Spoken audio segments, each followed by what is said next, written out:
నిన్న కిరణ్ ఏదైతే వ్యాఖ్యలు చేశాడో ఆ వ్యాఖ్యల మీద ఆల్రెడీ గవర్నమెంట్ చర్యలు తీసుకున్న తర్వాత ఒక ఇద్దరు కామెడీ స్టార్లు బీభత్సంగా రెచ్చిపోతున్నారండి. నాకు చాలామంది నాకు వాట్సాప్కి పెట్టారు, అన్న వీళ్ళిద్దరి గురించి మీరు కౌంటర్ చేయండి, వీళ్ళిద్దరికి కూడా ఆన్సర్ చెప్పండి అని చెప్పి ఇచ్చారు. తీరా చూస్తే వాళ్ళిద్దరు ఎవరు అనుకుంటే ఒకటి మన అంబటి మన పులివారన్న, రెండోది మన న్యూడ్ స్టార్ గోరంట్ల మాధవ్ అన్న. వీళ్ళిద్దరు పక్క కమెడియన్లు. ఈ కమెడియన్లకు మనం ఏం చెప్తాంలే అనుకున్నాను. అయితే ఇంతకెళ్ళి ఏం చేశారంటే ఇప్పుడు స్త్రీ జనోద్ధరణ కోసం కంకణం కట్టుకున్నారటండి వీళ్ళిద్దరు. అంటే స్త్రీల హక్కుల కోసం పోరాడతారట. ఇప్పుడు అమ్మ బల్లెటోళ్ళు ఎట్టారు రా బాబు.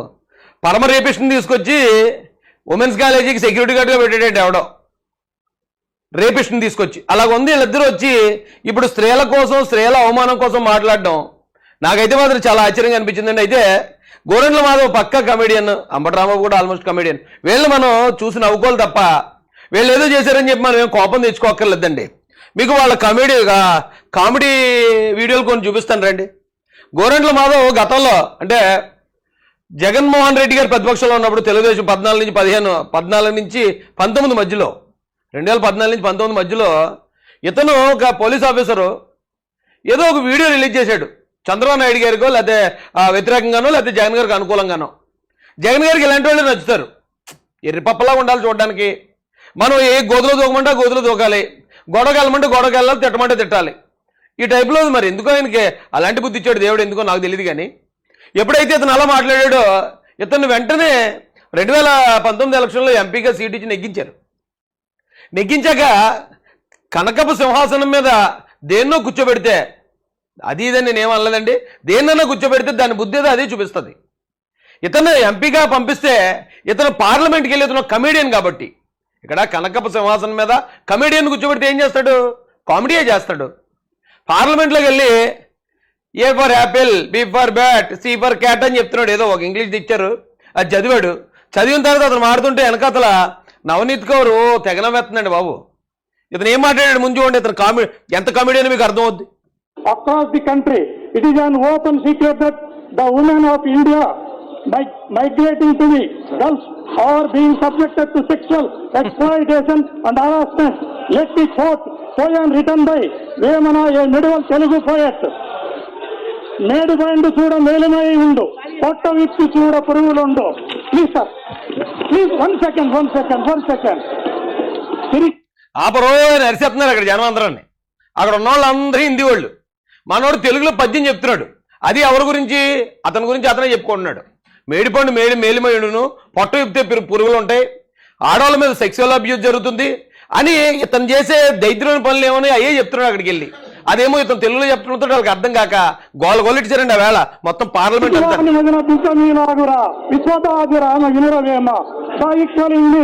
saying to the Telugu poem is all that glitters is not gold.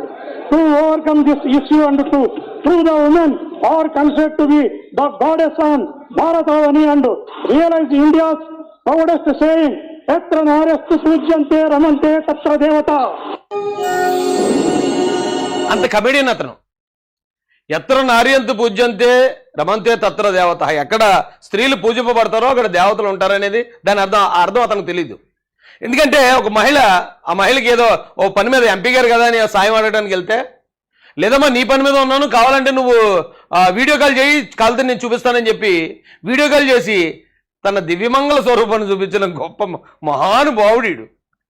ఈడి వేళొచ్చి మహిళ కోసం నేను పోరాడతాను, మహిళల పట్ల నేను నిలబడతాను, ఎత్ర నార్యంత పూజ్యంతే అంటాడంటే మరి ఈ కామెడియన్లు ఏం చేయాలండి వీళ్ళని? ఏమంటే వైసీపీ మొత్తంలో వీళ్ళకంట పత్తితులు ఇంకెవరు లేరేటండి బాబా. ఇలాంటి మహిళలకు సంబంధించిన మ్యాటర్ మాట్లాడడానికి మేము చేయాల్సిందంతా చేస్తాం. నేను జరిగిన దానికి మా పార్టీ తరపున మేము స్పందించాల్సింది, భారతమ్మకి మేము చెప్పాల్సిన క్షమాపణలు, ఆడకూతురులు ఎవరైతే ఉన్నారో ఆ పిల్లలకి చెప్పాలి. అంతా అయిపోయింది. అంతా అయిపోయి వీళ్ళిద్దరిని పంపించారేటండి నాకు అర్థం కాదు. ఇప్పుడు తెలుగుదేశం పార్టీకి సంబంధించి ఎవరో కుర్రాడు ఏదో ఈవ్ టీచింగ్ పాల్పడ్డాడు అనుకోండి, తెలియని వయసులో, ఆయన అరెస్ట్ చేయమని ధర్నా చేసే వాళ్ళందరినీ రేపిస్టులతో ధర్నా చేస్తారా? వీళ్ళిద్దరు పక్కా ఉమనైజర్లు కదా. వీళ్ళని ఎలా పంపించారండి బాబు వైసీపీ నుంచి? ఈ ఒకడు మొత్తం ముగ్గుబొట్లో మొత్తం పండిపోయింది పైనుంచి కింద దాకా. మనోడికి ఈ వయసులో సుకన్య సౌజన్య ఇద్దరు కావాల్సి వచ్చారు. ఫోన్లో మాట్లాడితే అడ్డంగా దొరికేశాడు. అవతల ఎవరో కానీ మామూలుగా వాయిస్ రికార్డ్ చేస్తే అది నమ్మరేమో అని ఏకంగా వాట్సాప్ కాల్, మనోడు కూడా తెలివిగా మామూలు కాల్ చేస్తే వాయిస్ రికార్డ్ చేస్తారని వాట్సాప్ కాల్ చేశాడు ఆ లేడీస్కి. ఆ లేడీస్ ఈయనకన్నా ముదుర్లు, వాళ్ళు ఏకంగా వీడియో రికార్డింగ్ చేస్తారు దాన్ని. అడ్డంగా దొరికేశాడు. ఈ వయసులో ఇలాంటి ఓ పనికిమాలిన పని చేసి అడ్డంగా అవడం దొరికితే నిజంగా మనిషి పుట్టుకైతే అటు సూసైడ్ చేసుకుని చచ్చిపోతాడు. కానీ మా అమ్మటాన్ని అన్నింటికి తెగించి తిరుగుతాడు మళ్ళీ వచ్చి నీతులు చెప్తున్నాడు. ఇప్పుడు భారతం మీద మాట్లాడిన ఆ కిరణ్ ఎవరైతే ఉన్నారో అందరూ ఖండించాం, అయిపోయింది. ఇప్పుడు మనోడు వచ్చి ఖండాలు ఖండించేస్తున్నాడు. దాంతోపాటు మనోడి దగ్గర ఉన్న మరో అడిషనల్ క్వాలిటీ ఏంటండి, ఆ రోజున అసెంబ్లీ సాక్షిగా ఇతను మంత్రి అయి ఉండి ఈరోజు ఆ కిరణ్ అనే ఒక సాధారణ కార్యకర్త చేసిన పని ఏదైతే ఉందో ఆ గలీజ్ పని ఇతను అసెంబ్లీ సాక్షిగా చేసాడు మంత్రి అయి ఉండి. అలాంటి వేళ వచ్చి నీతులు చెప్తుంటే ఏమో సిరాగేస్తుందండి బాబు నాకు. గోరంట్లో అంబటే చెయ్యి సిగ్గేస్తున్నారు బాబు మీరు వచ్చి మాట్లాడుతుంటే. అరే కడుపుకి అన్నమే కదా తింటున్నాం మనం, కనీసం ఇంగితం కూడా లేదా? పొట్ట ఇప్పి చూస్తే పురుగులు ఉండే గోండ్ల గారు ఆల్రెడీ మా పద్యం కూడా చదివాడు. మీ కింద నాలుగు మీకు కనపడతలేదంటారా బాబు? చెయ్యి. అది ఘర్షణ టీవీ వెంకట్రావు అని ఆయన ఒక ఆయన, ఇంకా కొంతమంది ఉన్నారు. వీళ్ళందరూ కూడా టీడీపీ ప్రోద్బలంతో, టీడీపీ వారి ప్రోత్సాహంతో యూట్యూబ్లో మాట్లాడతారు. టీడీపీ వారు అనడం కంటే నారా లోకేష్ అబ్బాయి నీ వయసు కన్నా గౌరవించేలా మాట్లాడు అన్న అంబట అన్న. కనీసం అది నీ వయసుకు కూడా గౌరవం ఇవ్వాలనిపించట్లేదు. ఇంకా ఇంత నిస్సిగ్గుగా మారుతున్నావు, మళ్ళీ నారా లోకేష్ గారికి అంటగడతావు ఇది. అసలు నేను నిన్న మాట్లాడినప్పుడు బేషరతుగా భారతమ్మకు క్షమాపణ చెప్పాను, ఆడపిల్లలకు క్షమాపణ చెప్పాను, జగన్మోహన్ రెడ్డి గారికి క్షమాపణ చెప్పాను. దీన్ని మళ్ళీ ఇంక ఇలాగ రాజకీయం చేయాలని అనుకోలేదండి. రాజకీయం చేయాలి అనుకుంటే మేము అంతకన్నా బాగా చేయగలుగుతాం. ఎందుకండి ఎగ్జాంపుల్ చెప్పనా, వీడు అడ్డంగా దొరికేసాడా సౌజన్య సుకన్య మాటల్లో ఏమన్నాడు, మార్ఫింగ్ అన్నాడు. ఆ గోరంట్లగాడు గంట ఊపుకుంటూ మొత్తం దిగేసాడు దేశం అంతానే, ఏమన్నాడు, మార్ఫింగ్ అన్నాడు. ఇప్పుడు నిజంగా మేము కూడా అదే పని చేయాలనుకుంటే కిరణ్ మాట్లాడింది మార్ఫింగ్ అంటే అయిపోయింది కదా. ఎవడో మార్ఫింగ్ చేశాడు, అతను కాదంటే మాట్లాడతా ఎప్పటికీ ఆ వీడియోలు అన్నీ డిలీట్ చేశారు కూడా. మనకు కావాలన్నా ఒరిజినల్ వీడియో దొరకదు. ఆ ఒరిజినల్ వీడియో ఆర్ఎఫ్ఎస్ఎల్కి పంపించేది, అది ఎంక్వైరీ నుంచి తేలిన తర్వాత అప్పుడు మేము చర్యలు తీసుకుంటామంటే మమ్మల్ని పీకేది ఎవడన్నా పేగలడా?